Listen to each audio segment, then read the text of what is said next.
அல்லேலூயா. எல்லோரும் சேர்ந்து மத்தேயு 24ஆம் அதிகாரம் 36-39 வரை வாசிப்போம். மத்தேயு 24ஆம் அதிகாரம் 36-39. அந்த நாளையும் அந்த நாளிகையும் என் பிதா ஒருவர் தவிர மற்றொருவரும் அறியார், பரலோகத்தில் உள்ள தூதர்களும் அறியார்கள். நோவாவின் காலத்தில் எப்படி நடந்ததோ அப்படியே மனுஷகுமாரன் வரும் காலத்திலும் நடக்கும். எப்படி எனில், ஜலப்பிரளயத்துக்கு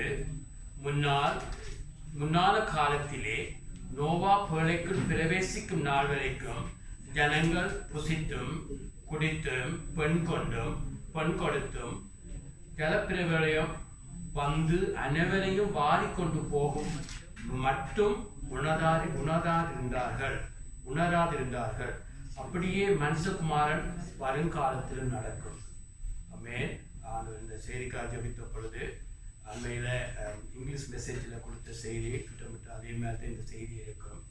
ஆண்டவர் இதுக்காக ஜெபித்த பொழுது நேற்று இந்த பகுதியை பார்க்கும்படி ஒரு பேர்டனை கொடுத்தபடியா நிச்சயமாக எல்லாருக்கும் பிரயோசனமாக இருக்கும் என்று சொல்லி விசுவாசிக்கிறேன். எல்லாருக்கும் தெரியும், நோவா குறித்து அநேகர் அறிஞ்சிருக்கிறீர்கள். இதில் நாங்கள் நோவாவுடைய காலத்தில் எப்படியாக இருந்துச்சதோ அதே போல தான் மனுஷகுமார் நாளும் இருக்கும் என்று சொல்லி போட்டு அதுக்கு பிறகு ஆண்டவர் அநேக காரியங்களை மத்தேயு 24ஆம் அதிகாரத்தில் ஆண்டவர் அநேக காரியங்களை பேசுகிறார். மத்தேயு 24ஆம் அதிகாரத்தின் ஆரம்பத்தில் அவர்கள் கேட்கிறார்கள், ஆண்டவரே இந்த கடைசி நாட்கள் எப்படி இருக்கும்? ஆமென். கடைசி காலங்கள் உங்களுடைய 2வது வருகை எப்படி இருக்கும் என்று சொல்லி அப்படியாக கேட்கிற பொழுது ஆண்டவர் அநேகமான ப்ராஃபெட்டிக் டீட்டெயில்ஸ் எப்படியாக நடக்கும், சயின்ஸ் இப்படி அடையாளங்கள் அநேகத்தை சொல்லி போட்டு உடனே சொல்லுகிறார், நோவாவுடைய காலத்தில் இருந்தது போல இருக்கும் என்று சொல்லி போட்டு அதற்கு பிறகு எப்படியாக சபை எப்படியாக எடுத்துக்கொள்ளப்படும், ஆண்டவருக்கு தயாரில்லாக விடப்படுவார்கள் என்று அநேக காரியங்களை சொல்லி அதுக்கு பிறகு எப்படியாக சபையில் இருக்கிற லீடர்ஸை நடத்துறவர்களை எப்படி நியாயத்தீர்ப்பார்கள் சொல்லிட்டு அதுக்கு பிறகு ஆண்டவர் எப்படியாக விசுவாசிகள் எப்படியாக நிலைமை எப்படி இருக்கும், எப்படி விசுவாசிகள் யார் கர்த்தர் வர்ற பொழுது கர்த்தரோடு போவார்கள், யார் விடப்படுவார்கள் என்று சொல்லுவதற்காக ஆண்டவர் 10 கன்னிகளோட உவமை என்று சொல்லுகிறார். ஆமென். நீங்கள் அதை சரியாக படிச்சீங்கன்னு சொன்னா மத்தேயு 25 ஆரம்பத்தில் சொல்லுகிற 10 கன்னிகை உவமை அங்கு எப்படியாக ஆண்டவர் வருகிற பொழுது திடீரென வருகிற பொழுது யார் யார் அவரோடு செல்வார்கள், யார் விடப்படுவார்கள் என்று சொல்லி 10 கன்னிகை மூலம் பேசிட்டு அதுக்கு பிறகு இந்த ஆண்டவர் சொல்லுகிற உவமை தாளந்து உவமை, அதாவது ஆண்டவருடைய அதுக்கு பிறகு ஆண்டவருடைய 1000 வருஷ ஆட்சியில யார் யாரு அவரோட கூட ஆழ்வார்கள் என்று சொல்லிட்டு அதுக்கு பிறகு சொல்ற கடைசி உவமை எப்படியாக வெள்ளாடு செம்மறியாடு என்று குறிப்பேன் என்று சொல்லி நியாய தீர்ப்பை குறித்து ஆண்டவர் சொல்லி முடிக்கிறத பார்க்கிறோம். எல்லாமே ஒரு ஒரு ஓர்டர்ல ஆண்டவர் சொல்றதை பார்க்கிறோம். இன்றைக்கு நாங்கள் ஆண்டவருடைய உதவியோடு நாங்கள் பார்க்க போகிறோம். ஆண்டவருடைய 2வது வருகையில் நாங்கள் கடைசி நிமிஷங்களிலே வாழ்ந்து கொண்டிருக்கிறோம். ஆமென். பேதுரு சொல்லுகிறார், 2000 ஆண்டுகளுக்கு முதலேயே கடைசி நாட்கள் ஆரம்பிச்சு என்று சொன்ன பேதுரு அப்பயே அவர்கள் கடைசி நாட்கள் என்று சொல்லி ஒரு எதிர்பார்ப்போடு இருந்தார்கள். அது கூட அவர்களுடைய லைஃப்ல அவர்கள் எப்படியாக தங்களை பரிசுத்தப்படுத்தி கொண்டார்கள் என்ற ஒரு அடையாளம். ஆமே, கடைசி நாட்கள் என்று அவர்கள் வாழ்ந்து கொண்டிருந்தார்கள். பவுல் கூட சொல்லுகிறார், என்னுடைய நாட்கள்ல ஆண்டவர் அழைக்கூடும் என்று சொல்லி அவர்கள் வாழ்ந்தார்கள். அவர்கள் ஏமாற்றப்படையில அவர்களோட வஞ்சனையாக இருக்கவில்லை. அப்படியாகத்தான் பிரதர் சிஸ்டர் உண்மையான கிறிஸ்தவன் ஆண்டவர் எப்பொழுது வருவார், என்னுடைய நாட்களில் வந்தால் நான் தயாரா என்று சொல்லி தங்களை பரிசுத்தப்படுத்துகிற ஒரு வாழ்க்கை கிறிஸ்தவ வாழ்க்கையாக இருக்கிறது. ஆமென்.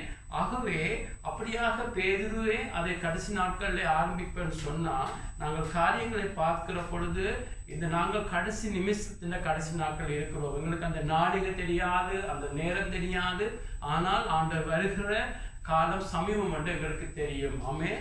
ஆகவே முதலாவது நாங்கள் பார்க்க போகிறோம், நோவாவுடைய காலத்துல எப்படியாக ஜனங்கள் இருந்தார்கள். ஆமென். இதுல நாங்கள் கூட கவனிச்சு பார்க்க வேண்டும். அதோடு நாங்கள் ஒப்பிட்டு இந்த 10 கன்னிகளுமே அப்பப்போ ஒரு வசனமா பார்க்க போகிறோம். 10 கன்னிகளுமே உங்களுக்கு எல்லாருக்கும் தெரியும்.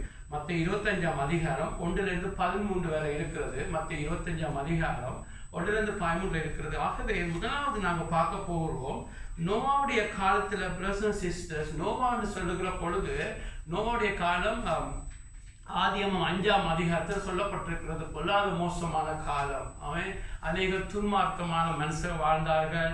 அநேகமான பாவம் உச்சக்கட்டம் ஆதாமோவாலை உண்டாக்கி ஒரு கிட்டத்தட்ட 1600 வருஷங்கள் செல்கிற பொழுது அங்கு பாவம் ஏதேன் தோட்டத்தில் ஒரு விதையாக விதைக்கப்பட்ட பாவம் அங்கு மரமாக விளைச்சு அசுத்தங்கள் அங்கு பார்க்கிறோம். சிறு பிள்ளைகளுடைய இதயம் கூட சுத்தமாக இல்லை. அப்படியாக ஒரு அருவருப்பான பாவங்கள் எல்லாம் செய்து ஒரு முக்கியமாக நேர்மை இல்லை, போட்டி பொறாமை கசப்பு நிறைஞ்சு எல்லாம் நிறைஞ்சு ஒரு பொல்லாத காலத்துல நோவா வாழ்ந்து கொண்டிருக்கிறார். ஆமென். அதே போலதான் பிரதர்ஸ் அண்ட் சிஸ்டர்ஸ், நீங்கள் நானும் இன்றைக்கு ஆண்டவர் உலகத்தை உங்களை எல்லாருக்கும் தெரியும். ஆண்டவர் உலகத்தை நோவாவுடைய காலத்துல உலகத்தை அழிச்சு அதுக்கு பிறகு இப்ப கிட்டத்தட்ட நான் நம்புறேன் அடுத்த ஒரு 4000 இயர்ஸாக நான் வாழ்ந்து கொண்டிருக்கிறோம். இந்த 4000 இயர்ஸுக்குள்ள இன்னும் பாவம் இன்னும் மோசமான இடத்துக்குள்ள போயிருக்கிறது. ஆமென். பாவம் நிறைஞ்சு கொண்டு போறது கூட ஒரு அடையாளம் அந்த கிறிஸ்து விரைவில் வாரத்துக்கு. ஏனென்றா தேவன் ஒரு நாளும் ஒரு இடத்துல ஒரு அக்கிரமம் ஒரு கப்பை நிறைக்க மட்டும். ஆமென். அதாவது அக்கிரமம் ஒரு கப்பிலே அரைவாசியாக இருக்கிற பொழுது ஆண்டவர் ஒன்றை நியாயத்திற்க வர மாட்டார். அக்கிரமம் நிரம்புகிற பொழுது அங்கு பார்க்கிறோம் அமராய்ட்ஸுடைய அக்கிரமம் கானான் தேசத்தில் நிரம்பின பொழுது தேவன் அங்கு போய் அங்கு நியாயத்திற்க போகிறார். அதே போல நாங்கள் பார்க்க போகிறோம். ஆண்டவர் வெயிட் பண்ற காரணம் நீங்கள் மனம் திரும்புறதுக்கு. ஆண்டவர் அழிக்கிறதுக்காக வெயிட் பண்றது இல்லை. ஆனா ஆண்டவர் வெயிட் பண்ற பொழுது அங்கு அக்கிரமம் நிரம்பி கொண்டு போனா கர்த்தர் ஒரு கட்டத்துல அந்த கப் நிரம்பி விட்டது. ஆகவே அழிப்பேன் என்று சொல்லுகிற பொழுது என்ன அக்கிரமம் நிறைவாகிற பொழுது அந்த கிறிஸ்து வருவார். அந்த கிறிஸ்துவுக்கு அநேக பேருண்டு. ஒன்று அவன் துர்மார்க்கத்தின் மகன், அவன் கேட்டின் மகன். ஆகவே அவன் வருகிற காலத்துல நாம் வாழ்கிறோம். ஆகவே நோவாவுடைய காலத்துல இருந்தது அது உண்மை. நோவாவுடைய காலம் ஒரு அசுத்த நிறைஞ்ச உலகம். உங்களுக்கும் எனக்கும் அதை பற்றி சொல்ல அவசியமே இல்லை. ஒரு 100 வருஷத்துக்கு முதல் ஆண்டவரை அறியாதவர்கள் வாழ்ந்த ஸ்டாண்டர்ட் கூட இன்றைக்கு கிறிஸ்தவர்கள் இல்லாம போச்சுது. உலகத்துக்குள்ள இன்னும் மோசமா போகுது. அப்படியான ஒரு பொல்லாத காலத்துல அநேகமான துன்மார்க்கமான காரியங்கள் நடக்கிற காலத்துல இருக்கிறோம். அந்த காலம் அதுக்குள்ள ஒரு உண்மை இருக்கிறது. ஆமென். ஆனாலும் அந்த நேரத்துல தேவன் நோவா மூலம் அங்கு நீதியை பிரசங்கிக்கிறார். ஆமென். ஆமென். நோவாவை 2 பேதுரு 2:5 பார்க்கிறோம். 2 பேதுரு 2:5 நீதியை பிரசங்கித்த நோவான்னு சொல்லப்பட்டிருக்கிறது. ஆமென். ஆமென். ஒன்று நாங்க மறக்க கூடாது. அடுத்த வசனத்துல பார்க்க போகிறோம். ஆண்டவர் ஆதியாகமம் 5ஆம் அதிகாரத்துல இதயத்துல முடிவெடுக்கிறார். 120 வருஷம் தானே மனுஷன் வாழ்கிறது. ஆண்டவர் வழியால சொல்லவில்லை, தேவன் வழியால கூறவில்லை. இதயத்துல முடிவெடுக்கிறார். 120 வருஷம் தானே வாழ்கிறது போட்டுதான் உடனே வந்து நோவாக்கு சொல்லுகிறார், நான் உலகத்தை வெள்ளத்தாலே அழிக்க போகிறேன். ஆனா நீ ஒரு பேழையை உண்டாக்கு, ஒரு ஆக்கொண்டை உண்டாக்கு, அதுக்குள்ளே வருகிறவரை நான் காப்பாற்றுவேன் என்று சொல்லி ஆண்டவர் அவனுக்கு சொல்லுகிறார். அவன் பேழை கட்ட தொடங்குகிறான். அமேன். அமேன். அதெல்லாம் ஹிஸ்டாரிக்கல் ஃபேக்ட்ஸா இருக்கிறது. இன்றைக்கு கூட அரராத் மலை என்று ரஷ்யா கிட்ட இருக்கிற மலையில இன்றைக்கு கூட 4000 வருஷத்துக்கு பிறகு கூட அதெல்லாம் அழிந்து உருவமாக இருந்தாலும் வயல்ல சொல்லப்பட்டு அப்படியே அந்த அடையாளம் இருக்கிறதை பார்த்து அநேகர் ஆச்சரியப்பட்டிருக்கிறார்கள். ஆகவே பிரதர்ஸ் சிஸ்டர்ஸ், நோவா அடுத்த ஆண்டவர் அவனுக்கு நேரம் சொல்லவில்லை எப்பொழுது அனுப்பேன் என்று. ஆனா இதயத்தில் முடிவெடுக்கிறார். ஆனா நோவா ஆண்டவர் சொன்ன நாள்ல இருந்து அந்த பேழையை கட்ட தொடங்குகிறான். அவன் கட்ட தொடங்கின மாத்திரமல்ல, அவன் நீதியை பிரசங்கிக்கிறான். என்ன சொல்லி இருப்பான்? வெள்ளம் வரப்போகிறது. அது மட்டும் அங்கு ஜனங்கள் மேலே இருந்து மழை வந்ததை கண்டதில்லை. அவளெல்லாம் வானத்துடைய பனியை போல என்று சொல்லி வானத்துடைய பனிகள் வந்துதான் தாவரங்களை நினைத்து தாவரங்கள் இருந்தன்னு சொல்லி வேதத்துல பார்க்கிறோம். ஆனா எல்லா லேயர்ஸ் உடைஞ்சு ஓசோன் லேயர் எல்லாம் வெடிச்சு தண்ணி வந்து மழை வந்து அவர் கண்டதில்லை. ஆனாலும் நோவா தேவனுடைய வார்த்தையை நம்பி சொல்லுகிறான், ஜனங்களை எச்சரிக்கிறான். ஆமென். வெள்ளம் வரப்போகிறது, தேவன் உலகத்தை நியாயம் தீர்க்க போகிறார், அங்கவே இந்த பேழை ஒன்றை கட்டுகிறேன், ஒரு நாளைக்கு தேவன் வெள்ளத்தை அழிக்க முதல் அந்த பேழைக்குள்ள பிரவேசிகளை காப்பாற்றுவார் என்று சொல்லி மனந்திருமுங்கள் சொல்லிக்கொண்டே இருக்கிறான். அவனுக்கு தெரியாது எப்ப நடக்க போகுது. ஆனா நோவா அந்த பிரசங்கிட்ட நாட்களில் நாங்க பார்க்கிறோம், அங்கு ஒரு துன்மார்க்கமான கூட்டம் இருந்துச்சு.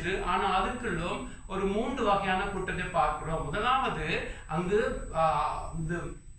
அதாவது ஸ்காஃபர்ஸ், அதாவது அலட்சியம் பண்ணி பரியாசக்காரர். நோவாக்கு புத்தி கட்டு விட்டது, ஒரு நாள் இப்படி நடக்காது, இவனுக்கு என்ன நடந்துச்சு, கமான் கெட் ரியல் சொல்லி ஒரு குரூப் சொல்லி நோவாண்ட காலத்தை இருந்துச்சு.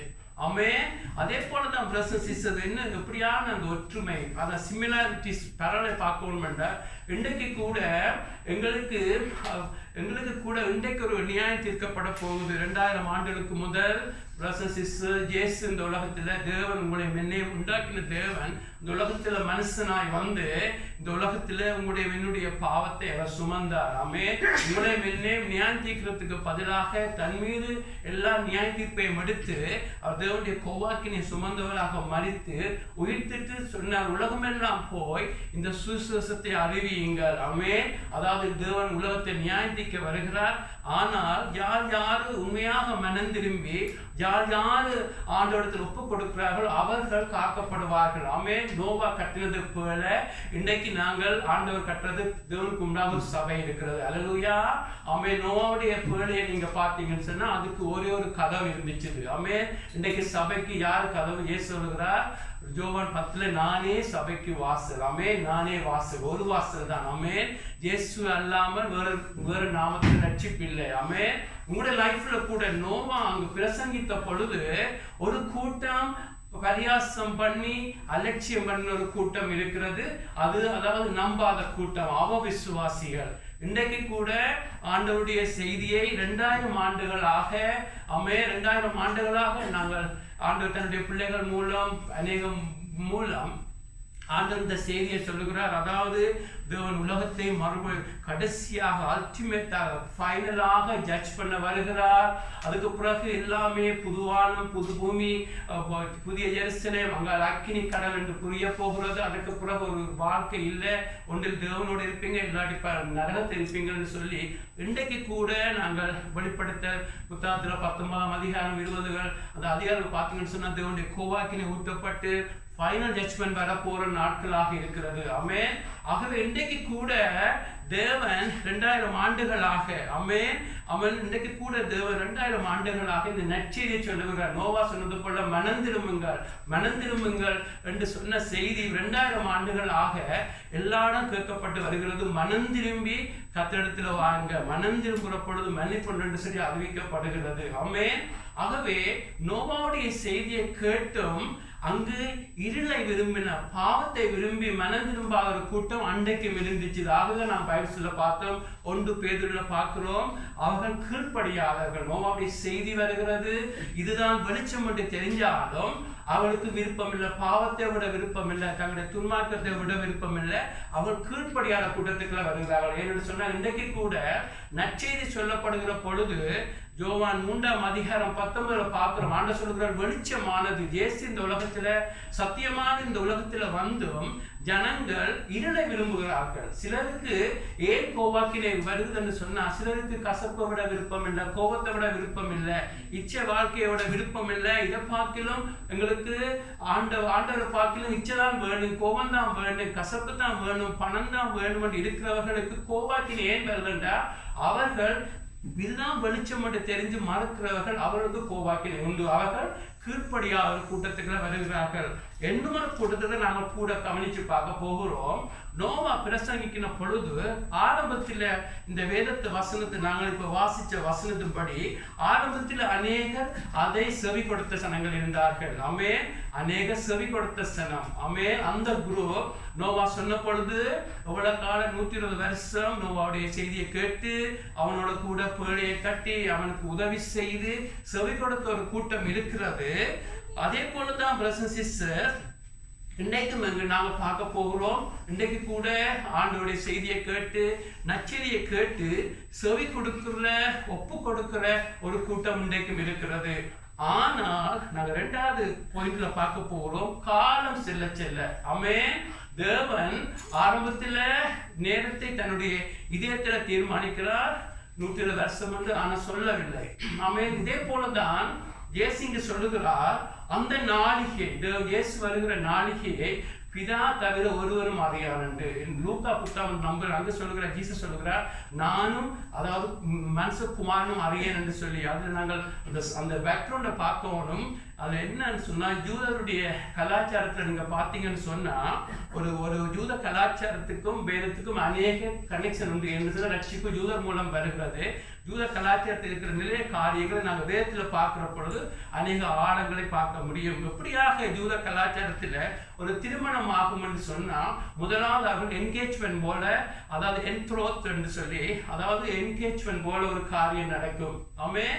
அதுக்கு பிறகு 1 வருஷம் அவர்கள் மணவாளன் ஆயத்தப்படுத்தி கொண்டு இருப்பான் தன்னுடைய திருமணத்துக்காக. 1 வருஷம் சில நேரம் கூட நேரம் எடுக்கும். அந்த ஆயத்தப்படுத்துற நாட்கள்ல மணவாளன் ஒரு இடத்துல இருந்து அவர் ஆயத்தப்படுத்தி தன் தோழர்களோடு இந்த திருமணத்துக்காக ஆயத்தப்படுத்தி கொண்டிருப்பார். அதே போல பார்த்தீங்கன்னு சொன்னா ஜோசேப்பும் மேரியும், ஆமென், அதாவது ஜோசேப்பும் மரியாளும் அவர்கள் திருமணமாக முதல் அவர்கள் என்கேஜ்மெண்ட் போல ஒரு காரியம் நடந்துச்சது. ஆனால் அந்த வெயிட் பண்ற காலம் இருக்கும். அந்த வெயிட் பண்ற காலத்துல மணவாளன் அப்படியே வெயிட் பண்ணி கொண்டு இருப்பார்.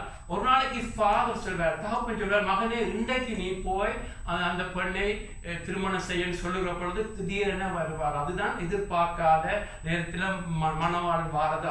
அப்படித்தான் பிரதர்ஸ் சிஸ்டர், அதை நாங்கள் பார்க்கிற பொழுது எங்களுக்கு தெரியும், பிதா தவிர ஒருவரும் அறியான்னு சொல்லி சரியத்தான் சொல்லுகிறார். ஆமென். அதாவது பிதா பார்த்துக்கொண்டே இருக்கிறார். 2000 வருஷமாக அவர் ஏன் வெயிட் பண்ணுகிறார்? எங்களுடைய லைஃப்ல ஏன் தேவன் வெயிட் பண்ணுகிறார்? 2 பேதுருல பார்க்கிறோம், 3 நம்புகிறேன், நாங்கள் மனம் திரும்ப வேண்டும் என்று. ஆமென். ஆண்டவர் ஒருவருக்கு 10 பிள்ளைகள் இருந்தால் ஒரு நல்ல தகப்பன் தாய் இருப்ப சொல்ல மாட்டாங்க. 5 பிள்ளையாவது யாராவது போற பரவாயில்லை, 5வது பரலோகம் அப்படி சொல்ல மாட்டாங்க. உண்மையான தாய் தகப்பன் அப்படியாவது எல்லா பிள்ளைகளும் பரலோகம் தான் வரணும் என்று விரும்புகிற நல்ல தாய் தகப்பன். ஆமென். நாங்களே அப்படி இருப்போம்டா ஏன் பிதா வெயிட் பண்ணுகிறார்? எல்லாரும் மனம் திரும்ப வேண்டும். அல்லேலூயா. ஆமென். கொஞ்சம் வெயிட் பண்றதால இன்னும் ஒருத்தர் மனம் திரும்புவான்னு சொன்னா தேவன் பொறுமையாக பார்த்து கொண்டே இருப்பார். அல்லேலூயா. ஆனா இயேசு சொல்லுகிறார், பிதா மாத்திரம் அறிவார். ஆமென். இயேசு பரலோகத்துக்கு போவதற்கு முதல் சீசர் வந்து கேட்கிறார், எப்பொழுது இஸ்ரவேலுக்கு ராஜ்யத்தை கொடுக்கிற பொழுது பிதா தவிர எவனும் அறியா. பிதாவுடைய சமூகத்துல அது இருக்கிறது. ஏன் இயேசு வெளிப்படுத்த புத்தகத்துல கடைசியில சொல்லுகிறார், இதோ நான் சீக்கிரமாய் வருகிறேன் என்று. இயேசு பொய் சொல்லவில்லை. அதாவது அவர் தேவன் மனுஷகுமாரனாக வெளிப்பட்டு இன்றைக்கும் மறுபடியும் எப்பே வருவேன் என்று சொல்லி மணவாட்டி சபையை தன்னோடு எடுப்பதற்கு அவர் பார்த்து கொண்டே இருக்கிறார். ஆனா பிதா சொல்லுவார், மகனே இப்பொழுது அது ஸ்வீட் சர்ப்ரைஸ். ஆமென். ஆமென். இயேசு தேவனா இருந்தாலும் குமாரனிட்ட இருந்து அவர் நோக்கத்தோடு மறைச்சிருக்கிறார், ஒரு நல்ல சர்ப்ரைஸ் ஆக. ஆமென். ஆகவேதான் பிரதர்ஸ் சிஸ்டர்ஸ், அதில் இயேசு சொல்லுகிறார், இதுல சொல்லாட்டா இன்னொரு சொல்லுகிறார்.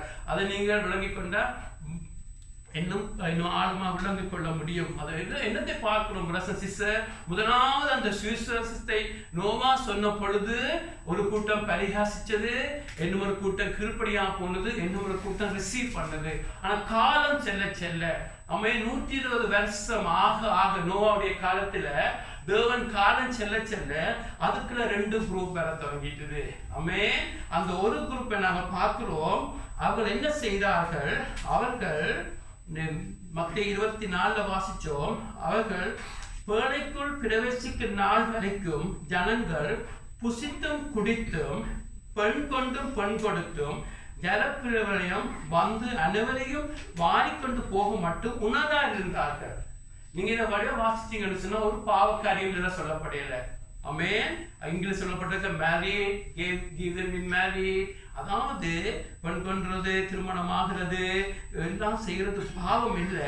அவர்கள் விட்ட பிள்ளை என்னன்னு சொன்னா அவர்கள் அதாவது ஆரம்ப நாட்களில எல்லாம் நம்பி இருந்தார். அவர்கள் கூட நோவாவோட சேர்ந்து அந்த பேழையை கட்டுறதுல உதவி செய்து எல்லாம் செய்தாலும் அவர்களிடத்துல வெள்ளம் வர போகிறது, வெள்ளம் வந்து அழிக்க போகிறது என்று உணராக இருந்தார்கள். ஆமென், ஆமென். இவர்கள் ஆரம்ப நாட்களில் ஏன் அதை நான் தெளிவா சொல்ல விரும்புகிறேன்னு சொன்னா, இதே போலதான் 10 கன்னிகைகள். ஆரம்பத்துல 10 பேரும் கன்னிகைகளாக இருக்கிறார்கள்.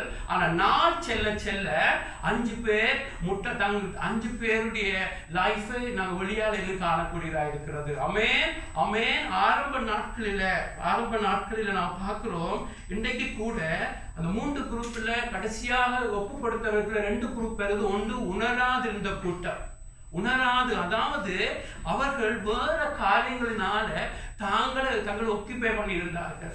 ஆமென். அவங்க கூட கட்டி கொண்டிருந்திருப்பார்கள். ஆமென். நோவாவோட சேர்ந்து உதவி செய்து மரங்களை கொடுத்து கட்டி தங்களுடைய பர்பஸே மறந்திருப்பார்கள். ஏன் கட்டணம் ஒன்று கூட மறந்திருப்பார்கள். எப்படியா அதை பார்க்க முடியும் என்று சொன்னா, பிரதர் சிஸ்டர், இன்னைக்கு கூட நீங்க கூட எங்களுடைய லைஃப்ல ஆண்டவருடைய செய்தியை கேட்டு ஒப்பு கொடுக்கிறது உண்மையாக இருக்கு, அவருடைய ரட்சிப்பு உண்மையாக இருக்கு. ஆனா பிரதர் சிஸ்டர், உங்களுடைய லைஃப்ல ரட்சிக்கப்பட்ட அப்புறம் கூட சரியாக நாங்கள் ஆண்டவரை பின்பற்றி மரியாதை போல ஆண்டவருடைய பாதத்தில் இருக்காமல் எல்லாமே வேற ஒரு காரியங்களை மாட்டாளை போல வேறு காரியங்கள்ல மூழ்கி இருந்து பிஸியா இருந்து ஆண்டவருடைய வருகை, ஆண்டவர் வரப்போகிறார். நான் சொன்னேன், பவுலெல்லாம் தன்னுடைய காலத்துல தேவன் வரப்போகிறார் என்று சொல்லி அவ்வளவு எதிர்பார்ப்போடு இருக்கிறான். ஜோவான் அப்படி இருக்கிறான். தங்களுடைய காலத்துல வந்தால் தாங்கள் தயாரா என்று சொல்லி அப்படியாக ஆயத்தப்படாமல் அந்த ஆண்டவருடைய வருகையே இன்றைக்கு கூட பார்த்திருக்கிறோம். அது ஆண்டவர் வாரதுல 2வது காரியம், அதை கிறிஸ்தவ சிலர் நம்பாமலே போய்விட்டார்கள். அதாவது ஆரம்பத்துல உண்மையாக கொமிட்டடா இருப்பார்கள். ஆரம்பத்துல நல்லா எல்லாம் ஐயோ நான் ஒரு நாளும் பரிசுத்தமா இருக்க வேண்டும், ஒரு நாள் உண்மையா இருக்க வேண்டும், ஆண்டவரை சந்திக்க நான் தயாரா இருக்க வேண்டும் என்று சொல்லி ஆரம்பத்துல நல்ல வாழ்க்கை இருக்கும். அது கூட உணர்ச்சி பூர்வமா வாரது, உணர்வு பூர்வமாக ஆண்டவரை பார்க்கலும் பரலோகத்தை நேசிக்கிறதுனால வார ஒரு மாற்றம். ஆமென். அதாவது ஐயோ நாங்கள் நல்லா இருக்க வேண்டும் என்று சொல்லி ஆரம்பத்துல இருக்கிற ஒரு உற்சாகம். ஏன்னு சொல்ல விரும்புறேன்னு சொன்னா, பிரதர் சிஸ்டர், இங்க கூட்ட பார்க்கிறோம், வருஷம் செல்ல செல்ல உணராது இருக்கிற ஒரு கூட்டமாக ஒப்புப்படுத்த மாறிவிட்டார்கள்.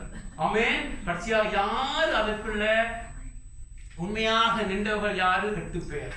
ஆமென்.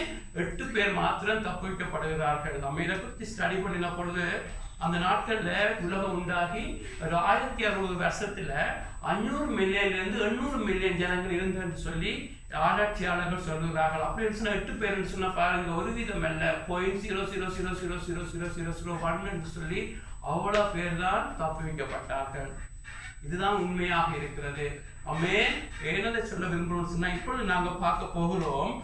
இதே போலதான் 10 பேரையும் கன்னியர்கள் என்று சொல்லித்தான் வேதம் சொல்லுகிறது. அதாவது ஆரம்பத்தில் அவர் நீங்க ரட்சிக்கப்படுகிற பொழுது, ஆண்டவர் உங்களுடைய பாவத்தை கழுவுகிற பொழுது நீங்கள் ஒரு ஃப்ரெஷ் ஸ்டார்ட் தொடங்குகிறீர்கள். இதுல 10 கன்னியர்கள் மணவாட்டி அல்ல. ஆமென். அதாவது மணவாட்டியோடு தீபத்தை ஏற்றி கொண்டு போகிறவர்கள். இதுல நாங்கள் ஆண்டவர் ஒரு பரபரை சொல்லுகிற பொழுது வசனத்துக்கு வசனம் சத்தியத்தை நாங்கள் அதுல இருந்து கட்டுப்பட முயற்சிக்க கூடாது. ஆமென். ஒரு பரபலை ஒரு உவமையை சொல்லுகிற பொழுது அந்த ஹைலைட் மெயின் ஸ்டோரி எடுத்துக்கொள்ள வேணும். ஆமென். இதுல என்ன, 10 பேருக்கும் நல்ல ஆரம்பம் இருந்துச்சு. நீங்கள் ரட்சிக்கப்பட்ட பிறகு ஒரு நல்ல ஆரம்பத்தை ஆண்டவர் கொடுப்பார்.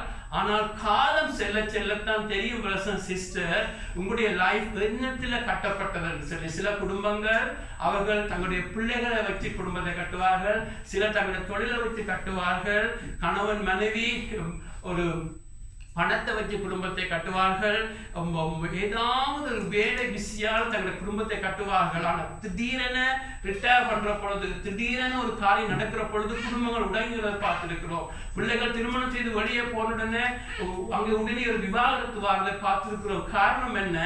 அன்புல கட்டாமல் பணத்திலும் உணர்ச்சிகளிலும் ஏதோ ஒரு பிஸியான காரியங்களை கட்டி எல்லாமே போறது போல இருக்கும். ஆனா திடீரென ஒரு மாற்றம் வருகிற பொழுது அங்க நினைக்க முடியாம போயிடும். ஆமென். அதே போலதான் பிரதர் சிஸ்டர், எங்களுடைய கிறிஸ்தவ வாழ்க்கையெல்லாம் நாங்கள் எப்பொழுதும் கவனித்துக் கொள்ள வேண்டும். ஆமென் ஆமென். இங்க பாருங்க, ஆண்டவர் உடனே வந்திருந்தார். ரட்சிக்கப்பட்டு இந்த 10 கன்னிகளை நீங்க பார்ப்பீங்கன்னு சொன்னா அவங்களுடைய லைஃப்ல ஆண்டவர் அவங்க ஆரம்ப நாட்கள்ல ஆரம்பத்துல 2 பேரும் தீபத்தொடாம போறாங்க. ஒரு கட்டத்துல தான் ஐயோ எண்ணெய் முடிஞ்சதுன்னு சொல்லி அலைகிறார்கள். ஆரம்பத்துல அவளிடத்துல எண்ணெய் இருந்துச்சு. ஆரம்பத்துல தீபத்தோட போகிறார்கள். அதாவது அவருடைய வெளி வாழ்க்கை வெளிச்சம் என்னத்தை குறிக்கிறது, தீபம் என்னத்தை குறிக்கிறது. நீங்க யோவான் பார்த்தீங்கன்னு சொன்னா அவன் எரிந்து பிரகாசிக்கிற மனுஷனா இருந்தான்.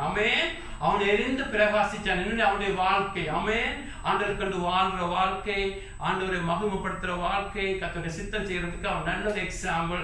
ஆனா அந்த எரிந்து பிரகாசிக்கிறதை எது அவனுக்கு சஸ்டெயின் பண்ணிச்சு, எது அவனை எரிந்து பிரகாசிக்க வச்சது? அவனுடைய உள்ளான வாழ்க்கை. அல்லேலூயா ஆமென். அவனுடைய உள்ளான வாழ்க்கை. யோவான் அவன் தனக்கண்டு வாழாத மனுஷனாய் இருந்தான். யோவான் பார்த்தீங்கன்னு சொன்னா அவன் இருந்தது இருந்தது வனாந்தரத்துல, உடுத்தது ஒட்டகத்தோல், சாப்பிட்டது தேன், அதாவது சொல்லுங்க, உங்களுக்கு காட்டு தேனும் அந்த வெட்டுக்கிளியன்னு சொல்லிக்க, அது வெட்டுக்கிளி எல்லாம் அந்த ஒரு வகையான ஒரு நட்ஸ் மாதிரி சாப்பிட்டான். அதாவது அவன் கர்த்தருடைய சித்தம் செய்யறதில்ல. ஊழியத்தை பற்றி சொல்லவில்லை. ஒரு கிறிஸ்தவன் என்று சொன்னா அவன் எங்கே இருந்தாலும் திருப்தியாக இருந்து கர்த்தருடைய சித்தம் செய்யறத மூழ்கி இருக்கிறான். அவனுக்கு நல்ல ஜெப வாழ்க்கை இருந்துச்சு. அவன் தாழ்மையா இருக்கிறான். தனக்கான தேடாத படியா அவன் உள்ளான அவன் வெளியால எரிகிறது தீபம். ஆனா உள்ளுக்குள்ள இருந்த வாழ்க்கை ஒரு ஊண்டின டீப்பான வாழ்க்கையா அவன் வாழ்கிறான். அல்லேலூயா ஆமென். ஆகவே இந்த வெளிச்சம் என்று சொல்லுகிறது, நீங்க ரட்சிக்கப்பட்ட உடனே உண்மையாக ஆண்டவர் உங்களை தொடுகிற பொழுது உங்களுடைய லைஃப்ல சாட்சியாக இருப்பீங்க.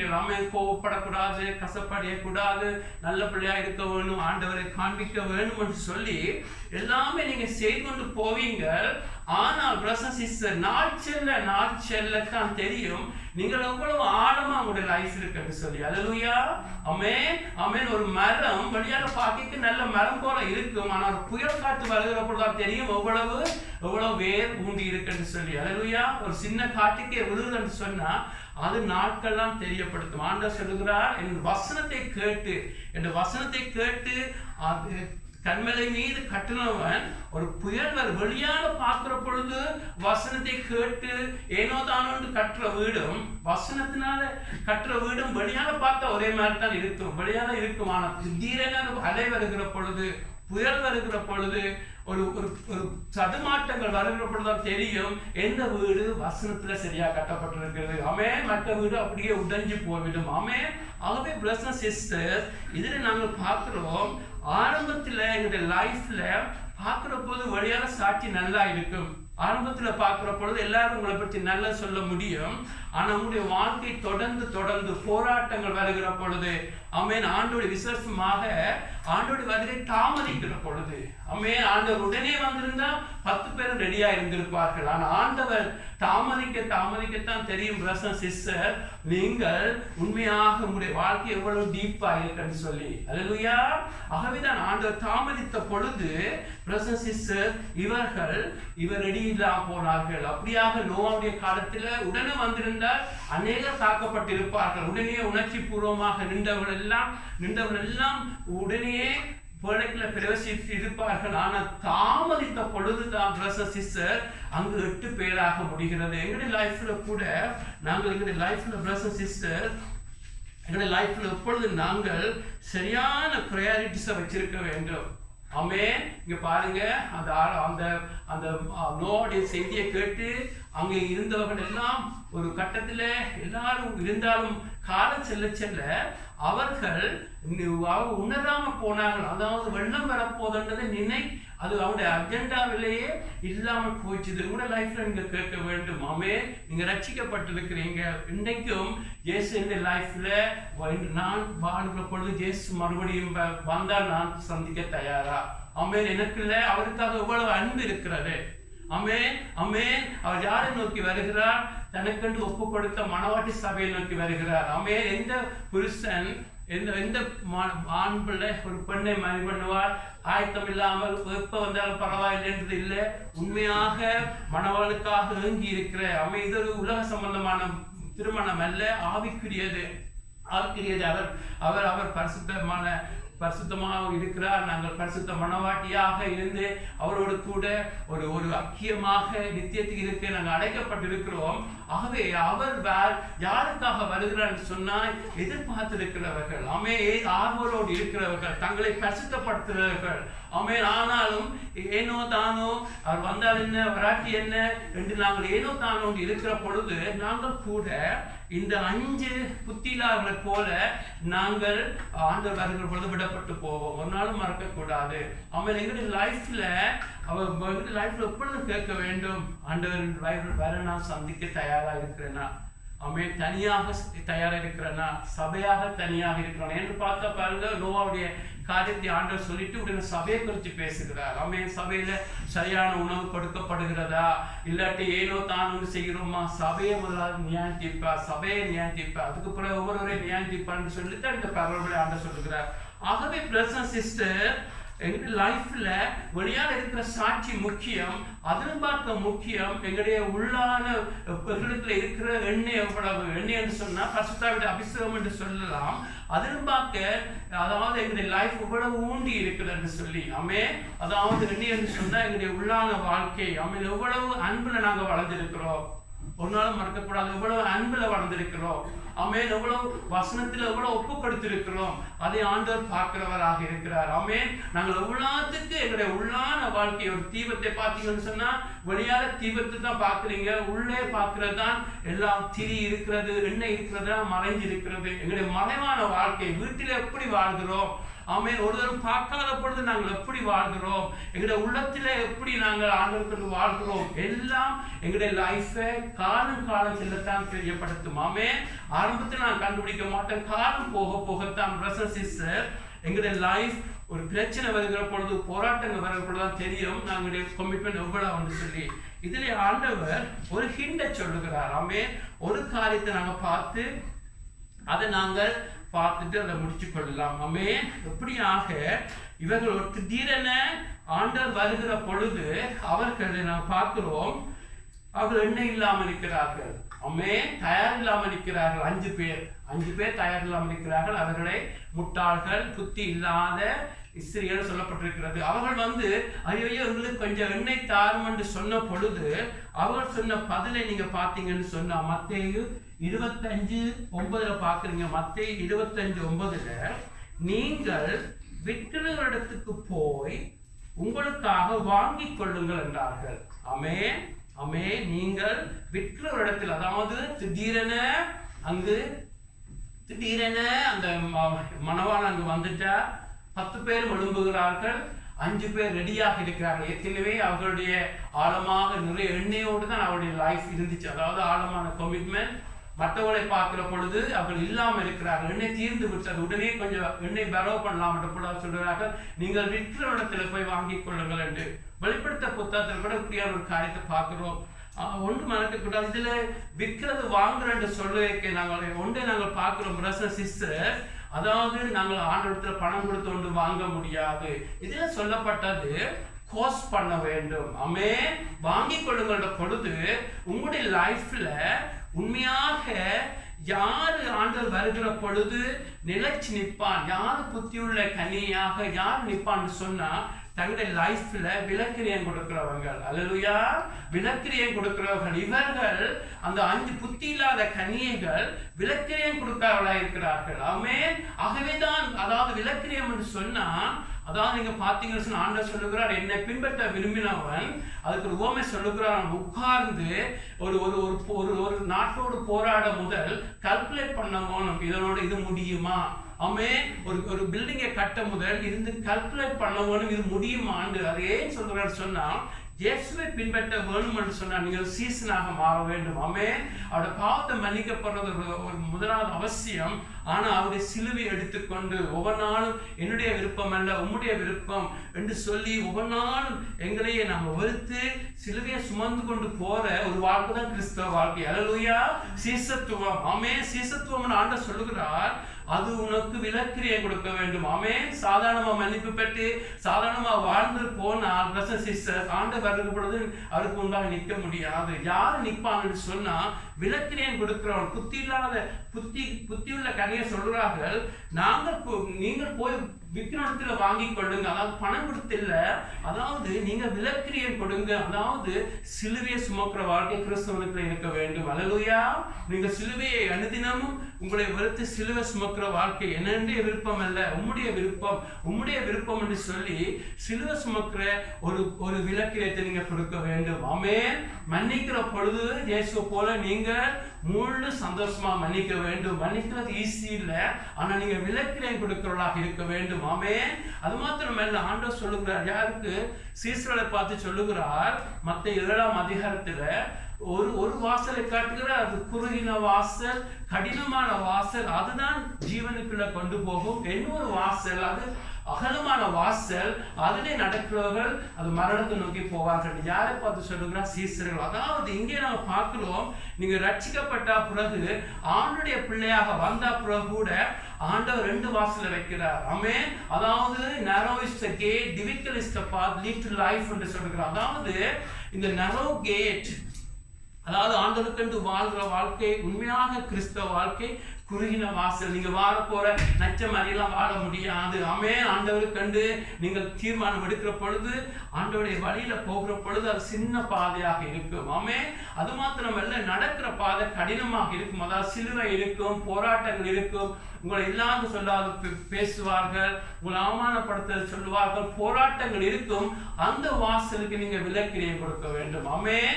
அதாவது விலக்கிரியம் என்று சொன்னா, இதனால நீங்கள் ஒரு லீகலிசம், ஐயோ விலக்கிரியம் கொடுத்து தான் வந்த என்று பெருமை பாராட்ட சொல்லவில்லை.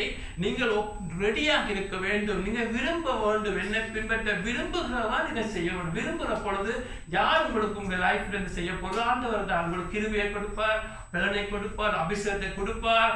பலனை கொடுத்து உங்களுடைய லைஃப்ல நீங்கள் அந்த பாதை வழியாக கடக்கிற பொழுது நீங்க விலக்கிரியம் கொடுக்கிற கிறிஸ்தவராக இருப்பீங்க. ஆமே. மன்னிக்கிறதுல விலக்கிரியம் கொடுக்க வேண்டும். ஆமே. சாதாரணமா மன்னிக்கிறது ஈஸியான. ஜோசப்பை பாருங்க, தனக்கு துரோகம் பண்ணவர்களை மன்னிக்கிறான், அவங்க தனக்கு எல்லாம் கொல்ல வந்தவர்களை மன்னிக்கிறான். அப்படியாக மன்னிக்கிறதுல விலக்கிரியம் கொடுக்க வேண்டும். ஆமே. ஆகவே விலக்கிரியம் கொடுக்கிற வாழ்க்கை. மற்ற பக்கம் பார்த்தால், அதாவது நெடுகின வாசல், கிறிஸ்தவர் தான் சொல்லுகிறார், அதாவது விசாலமான வாசல், ஒன்றும் இல்லை, இப்படியும் வாழலாம், நச்சதை செய்யலாம், கர்த்தருடைய சித்தத்துக்கு கண்டு வெயிட் பண்ணாமல் நச்சதெல்லாம் செய்தால் அது மரணத்தை நோக்கி போகும். ஆனால் நீங்க தேவனுடைய கண்டு தேவனுடைய சித்தம் என்று ஒப்பு கொடுக்கிற பொழுது அப்படி கடினமான வாசல். ஆமென்.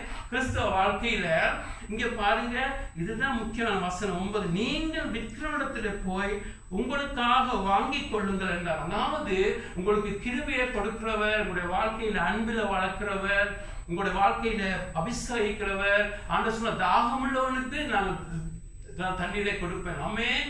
ஆகவே தான் பிரதர்ஸ் அண்ட் சிஸ்டர்ஸ், உங்களுடைய லைஃப்ல ஒரு ஆழமான வாழ்க்கை வாழ வேணும்னு சொன்னா விலக்கிரியம் கொடுக்க வேண்டும். ஆமென். சாதாரண கிறிஸ்தவராக இருந்தால் உங்களுடைய லைஃப்ல அநேக ஆபத்துக்கள் உண்டு. ஆமென். ஆண்டவர் எங்களை ரட்சித்தது சாதாரணமாக இருக்க அவரோடு நீங்கள் நித்தியமாக இருக்கும்படி. அல்லேலூயா. ஆகவேதான் வாழ்க்கையில் உங்களுடைய லைஃப்ல பிரதர்ஸ் அண்ட் சிஸ்டர்ஸ், உங்களுடைய லைஃப்ல எப்பொழுதும் நீங்கள் ஆகாய வேண்டும், நான் விலக்கிரியம் கொடுக்கிறேன் சொல்லி. ஆமென்.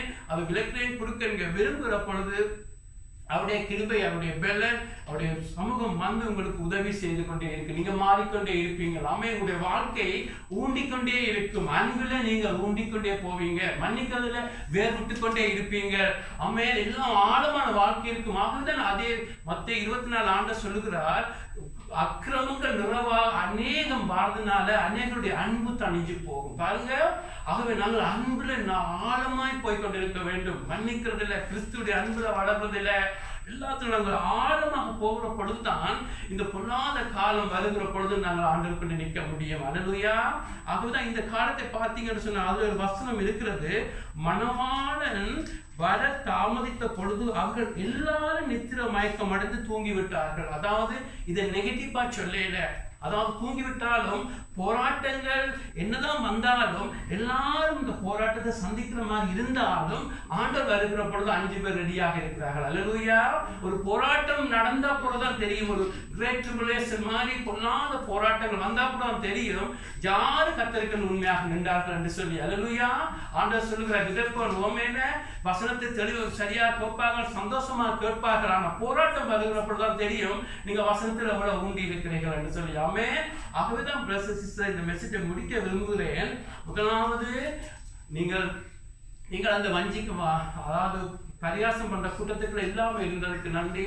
ஆனா நீங்கள் கீழ்ப்படிந்த கூட்டமா இருந்தாலும் அந்த கீழ்ப்படிஞ்சவருக்குள்ள காலம் செல்ல செல்ல நீங்கள் உணராத கூட்டத்துக்குள்ள போகக்கூடாது. உண்மையை எப்பொழுதும் விழிப்பா இருக்கணும். இயேசுவை சந்திக்கிறது தான் முதலாவது காரியம். அதான் சுயநலத்தோட இந்த பரலோகத்துக்கு போறதாத்துல நான் இயேசுவை நேசிக்கிறது. நான் முதலாவது எனக்கு தான் இந்த செய்தி. ஆண்டவரை உண்மை நேசிக்கிறது இல்லை. ஆமென். உம்மை சுற்றி வர்றதில்லை. ஆமென். உங்களுடைய மோத்தை தரிசிக்கிறது இல்லை. உமக்கு முன்பாக நிற்கிறது இல்லை. அது மாத்திரமல்ல பிரதர் சிஸ்டர் எங்களை லைஃப்ல ஜபிக்கிறதுல விலக்கிரியம் கொடுக்க வேண்டும். ஆமென். தானண்டு இல்லாம ஊக்கமா ஜபிக்கிறது இல்லை. ஆண்டவருக்கு வேதத்தை தியானிக்கிறது இல்லை, கேட்கறதுக்கு ஒப்பு கொடுக்கறது இல்லை, மன்னிக்காம இருக்கிறீங்களா மன்னிக்கிறது இல்லை, நீங்க விலக்கிரியம் கொடுங்க. ஆமென். துரோகம் பண்ணவர்களை மன்னிக்கிறதுதான் கடினமான காரியம். ஆனா ஆண்டவர் உங்களை முன்னே மன்னிச்சிருக்கிறார். ஆமென். ஆகவே மன்னிக்கிறதுல விலக்கிரியம் கொடுக்க வேண்டும். ஆமென். ஆமென். ஆண்டவரை தாகமாக தேடுகிறவனுக்கு தேவன் அபிஷேகித்துக் கொண்டே இருப்பார். அல்லேலூயா. ஆமென். எல்லாருக்கும் மன்னிப்பு கொடுப்பார். ஆனா அபிஷேகம் யாருக்கு கொடுக்கிறார்? தனக்கு காத்திருந்து தாகமா இருக்கிறவர்கள். ஆமென். அவருக்கு தாகமாக இருக்கிற பொழுது தேவன் அபிஷேகத்தை கொடுப்பார். அதுக்கு விலக்கிரியம் கொடுக்க வேண்டும். ஆமென். முடியுமான ஃபாஸ்ட் பண்ணி ஜெபிக்க வேண்டும். ஏன் உங்களுக்கு அபிஷேகம் வேண்டும்? சாட்சியா இருக்கிறதுக்கு. ஆமென். ஊழியம் செய்யறதுக்கு. அது 2வது காரியம். ஆண்டவரே நான் உண்மை காண்பிக்க வேண்டும், படுக்கிற இடங்களில் உண்மை காண்பிக்க வேண்டும், பாவத்தை மேற்கொள்ள வேண்டும், உங்களுடைய சமூகத்தை கொண்டு போக வேண்டும் என்று சொல்லி அப்படியாக விலக்கிரியம் கொடுக்கிற கிறிஸ்தவராக இருக்கிற பொழுது பிரதர் சிஸ்டர் காலம் தாமதிச்சாலும் நீங்க ஆண்டுக்கு நிற்பீங்களா? ஆமென். காலம் தாமதிக்க என்ன நடக்கும்? விலக்கிரியம் கொடுக்காம சலோவாக ஏனோதானு இருக்கிறவர்கள் எல்லாம் உணர்வில்லாம போய்விடுவார்கள். ஆமென். அவர்கள் வந்த பொழுது நோவாவுடைய வெள்ளம் அவளுக்கு என்ன செய்திச்சு? திகைச்சு போனார்கள், ரெடி இல்லாம போனார்கள். 8 பேர் எடுத்துக் கொள்ளப்படுகிறார்கள். அல்லேலூயா. அதே போலதான் பிரதர் சிஸ்டர் இன்றைக்கு கூட நீங்கள் வாழுகிற நாட்கள்ல இயேசுடைய வருகை வராவிட்டாலும் நீங்கள் தயாராக போய் கொண்டிருப்பீங்கள். அல்லேலூயா. அதுதான் முக்கியம். ஆமென். ஆனா ஆண்டவர் வாழ்கிற நாட்கள்ல ஆண்டவர் வந்தா நீங்கள் அவரோட எடுத்துக்கொள்ளப்படுவீங்க. 1 தெசலோனிக்கர் 4 பார்க்கிறோம். அவர் வருவார், உங்களை ரிசீவ் பண்ணா, இல்லாட்டி போனா அவரோட சேர்ந்து வருவீர்கள். அல்லேலூயா. அது அவசியமாக இருக்கிறது. ஏனோ தானோன்னு சொல்லி பொல்லாத திடுக்கிற டீச்சிங்கள் எல்லாம் சத்துருவானம் பரப்பி இருக்கிறபடியா நாங்கள் எப்பொழுதும் வேதத்தை போய் பார்க்க வேண்டும். ஆமென். வேதத்தை விட ஆண்டவர் எங்களை நியாயத்திற்காக இருக்கிறார். ஆகவே பிரதர் சிஸ்டர் எங்கள் லைஃப்ல நாங்கள் எப்பொழுதும் விலக்கிரியம் கொடுக்கிற கிறிஸ்தவராய் மாறுவோம். ஆமென். ஏனோ தான் ஒன்று வாழ்ந்தால் துக்கப்படுவோம், வெக்கப்பட்டு போய்விடுவோம். ஆனா பாருங்க, திடீரென வெள்ளம் வருகிற பொழுது அங்கு உடனே ஆண்டவர் சொல்கிறார், நோவாவை உள்ளே பிரவேசிக்க சொல்லுகிறார். நோவா தன் குடும்பத்தோட 8 பேர் அங்க காக்கப்படுகிறார்கள். அதே போலதான் பிரதர் சிஸ்டர் இயேசு வருகிற பொழுது நாங்கள் சபையில் இருக்கிற விசுவாசிகள் உண்மையான அர்ப்பணிப்புள்ள விலக்கிரியம் கொடுத்து, அதாவது உண்மையாக வெளியான சாட்சியுள்ள வாழ்க்கை மாத்திரமல்ல, உள்ளுக்குள்ள இருக்கிற அந்த வாழ்க்கை அதை ஆண்டவர் பார்க்கிறார். அதுதான் கால செல்லத்தில் நிற்கிற வாழ்க்கையா இருக்கிறது. அப்படிப்பட்டவர்களுக்கு எடுத்துக்கொள்வார். பார்க்கிறோம், நோவா அந்த பிரவேசிச்சுடனே தேவன் டோரை மூடுகிறார். யார் டோரை மூடுனது? தேவன் மூடுகிறார். ஆமென். தேவனுடைய அந்த காலம் முடிஞ்ச பிறகு தேவன் அவங்களுக்கு மனம் திரும்ப டைமை கொடுத்த ஆண்டவர் அந்த கதவை மூடுகிறார். அதே போலதான் பிரசஸ் இங்கே பார்க்கிறோம். அந்த 5 பேரும் வருகிறார்கள். மணவாளன் வந்துடன் வருகிற பொழுது அந்த டோர் மூடப்படுகிறது. ஆமென். உள்ளே நின்று சொல்லப்படுகிறது, அங்க என்ன சொல்லப்படுகிறது?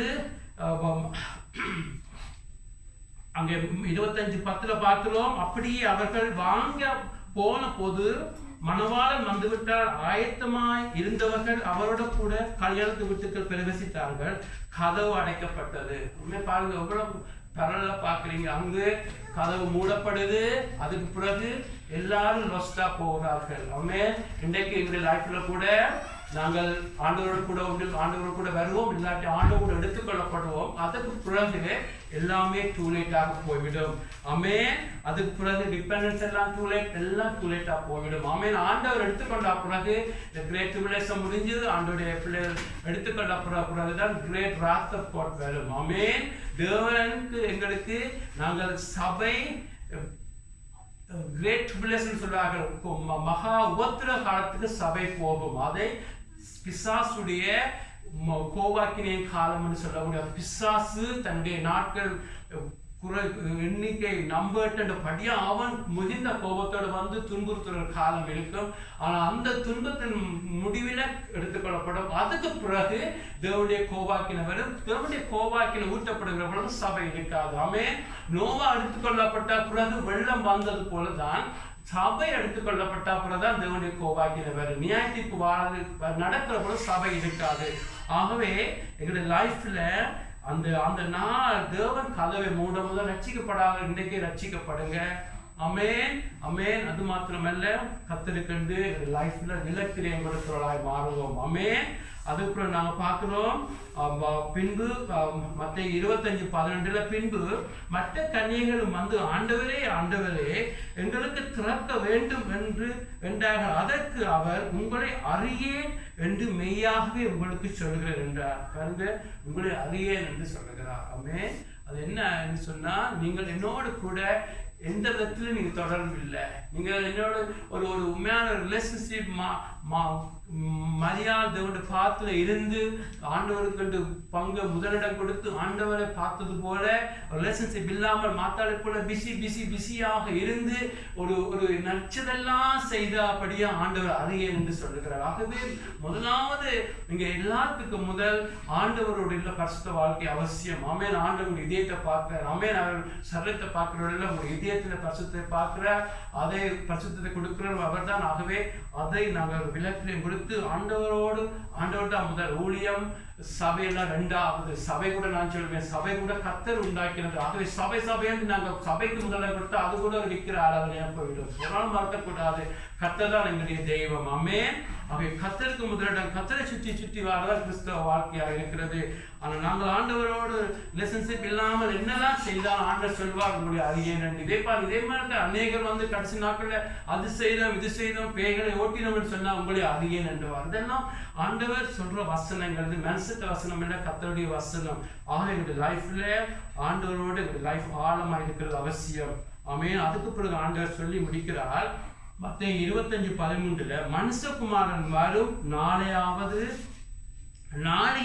நீங்கள் அறியாது இருக்கிறபடியால் விழித்திருங்கள். ஆமென் ஆமென். அதாவது விழித்திருங்கள். ஆமென்.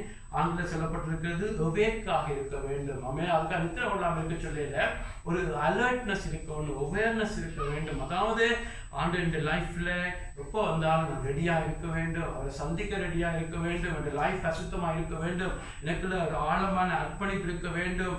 ஆமென். அன்பில ஆழமாக போக வேண்டும். ஆமென்.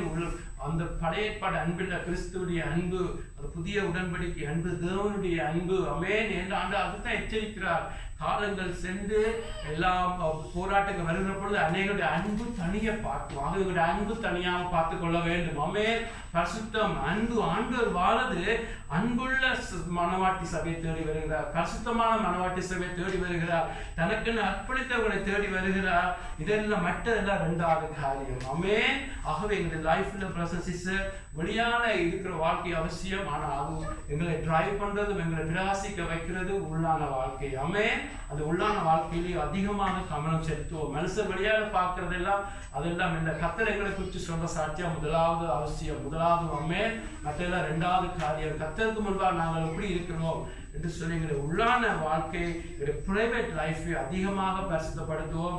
ஆண்டவருக்கு உதவி செய்வார். ஆகவே பிரசன்ஸ் சிஸ்டர், அது மாத்திரமல்ல எங்களுடைய ப்ரையாரிட்டி சரியாக இருக்க வேண்டும். ஆமென். நீங்கள் அவங்க பாருங்க, நோவாவோட சேர்ந்து அவங்க கூட அந்த பேழையை கட்ட உதவி செய்திருப்பாங்க. அதே போல நீங்க சபைக்கு வரலாம், சபைக்கு சப்போர்ட் பண்ணலாம், அநேக விதமான காரியங்கள் செய்யலாம். ஆனால் உங்களுடைய லைஃப்ல இருக்க வேண்டும், நான் ஆண்டவருக்கு முன்பாக சரியா இருக்கிறேன்னா, என்னுடைய லைஃப் பரிசுத்தமா இருக்கா, நான் ஆண்டவருக்காக நான் எப்படி இருக்கிறேன்னு சொல்லி தனிப்பட்ட விதத்தில் பரிசுத்தத்தை காத்துக்கொள்ள வேண்டும். ஆமென். ஆகவே நாங்கள் உணர்வு உள்ளவராக இருக்க வேண்டும். அப்படியா இருக்கிற பொழுது ஆண்டவர் இருக்க பொழுது அவரோடு வருவீங்க, இல்லாட்டி நீங்க இங்கே இருந்தா எடுத்துக்கொள்ளப்படுவீங்க. ஆமென். அதுதான் உண்மையான கிறிஸ்தவ வாழ்க்கை இருக்கிறது. விழுந்து ஒப்பு கொடுத்து ஜெபிப்போம். நான்